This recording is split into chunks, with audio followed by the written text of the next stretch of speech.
Hello, Bulldog parents and students, and welcome to another edition of the Bulldog Update. Lots of things happening with the school district. We are obviously in some challenging times, and I just want to start off by thanking our staff, parents, and students for working together to get through this spring of kind of maintaining what we could do educationally. And now we've shifted our focus to reopening schools in the fall. If you paid attention to any of the news that's been out there with OSPI guidelines or health department guidelines or the emails that we've sent out, you've seen that there are some requirements for the starting of school. And I wanted to talk about some of those things before we get into our plan. Things like face masks, obviously, that's going to be a big one for people. And there's a lot of people commenting out there. It's not the ideal situation, I will admit that, but it is one of the requirements that we have to go along with the health screening every day, the physical distancing, making sure that we have fewer kids in classrooms. So those are the things that we are required to do. The flexibility that we have is to determine how we're going to do it. So one of the big things that we really wanted to make sure that we did was to try to get kids back face to face and to do it every day if we could. So we have come up with a plan where we will have face to face learning 5 days a week. Now, there are going to be some adjustments that have to be made. We have figured out that we can get kids into a classroom. We can have physical distancing and safely do that at all three buildings. In order to do that, we're going to have to alter some start times and some release times, as well as we're planning on having a Wednesday early release so that our teachers can have time to work on the digital instruction part, because there's going to have to be a hybrid model between the face-to-face and the digital. Even kids that are doing face-to-face will be doing some form of digital learning. So we need that time to make sure that teachers are preparing for that to do the best for our students. In the coming days, you will hear from each of the buildings talk about how this affects their individual schools in terms of things like recess and lunch and what class time will look like. So we wanted to get this information out to you as quickly as possible so that you have time to digest it, think about it, and be prepared as you can for when we start in September. The other exciting part that we have is that face-to-face is not going to be a great situation for everyone. There may be families that decide they don't want their kids to be in a group of students. And because of that, we've also created a distance learning option that is going to be available for all families. And to talk about that, I want to turn it over to Stephanie Klinger, our Director of Teaching and Learning. Thanks, Dan. So we really have learned a lot from our emergency closure due to COVID-19 this spring.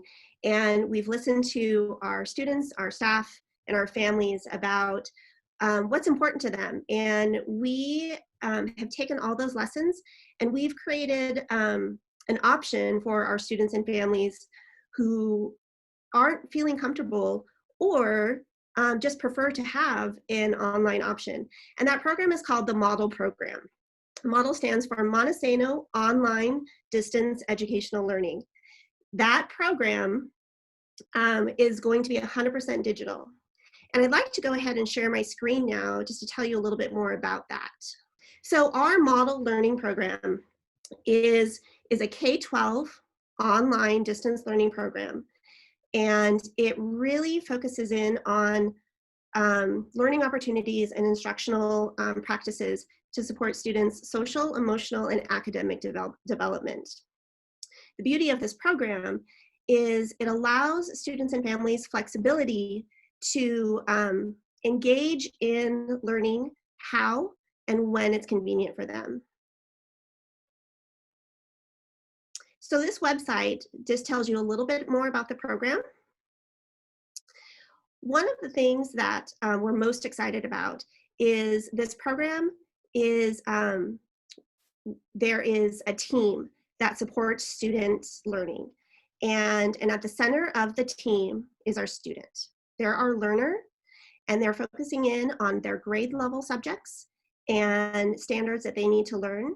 And they really are engaging for learning's sake. A very important member of our team is our parents and our guardians. They're our supporter. It's important that our parents and guardians support the child's learning in a way to create a positive learning environment for them at home, as well as creating a schedule that works for the student and their family.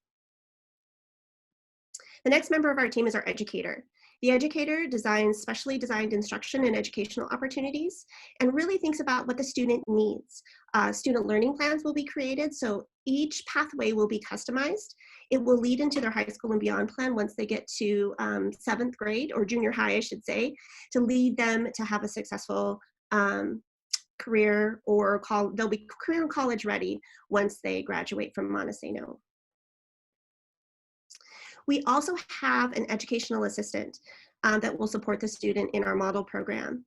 They will help support the students, the parents or guardians, and the teachers to make sure that questions are being answered, that there's no misconceptions for the student.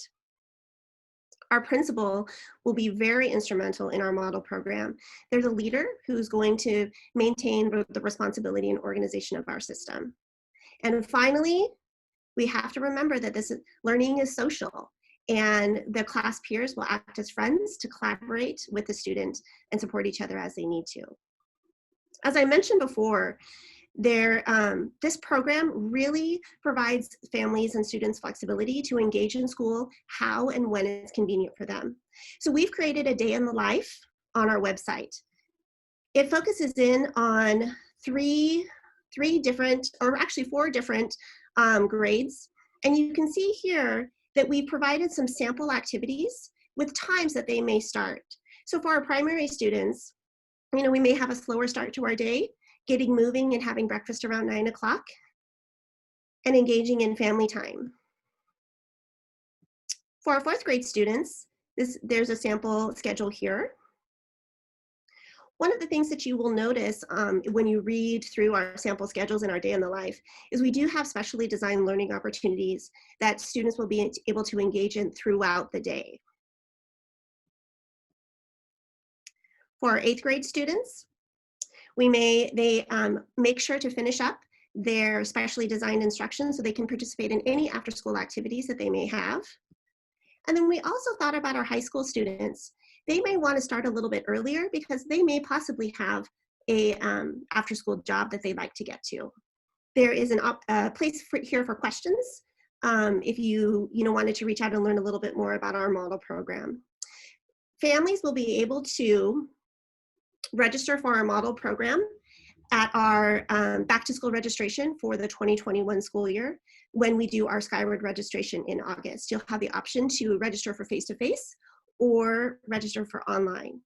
And one of the things that we're also thinking about is we want to make sure we provide our families with flexibility, and you'll be able to enroll in either program throughout the year, so you can transition back and forth between them.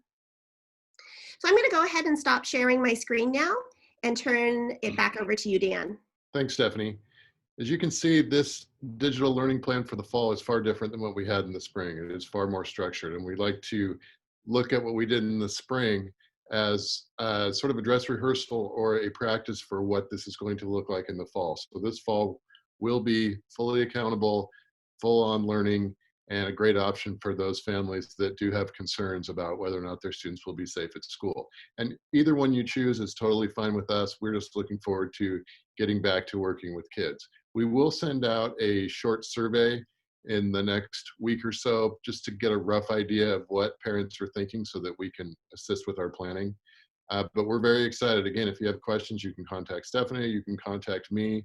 And like I said before, there will be videos coming out from each of the principals of the buildings so you can get a better picture of what school will look like at the individual building.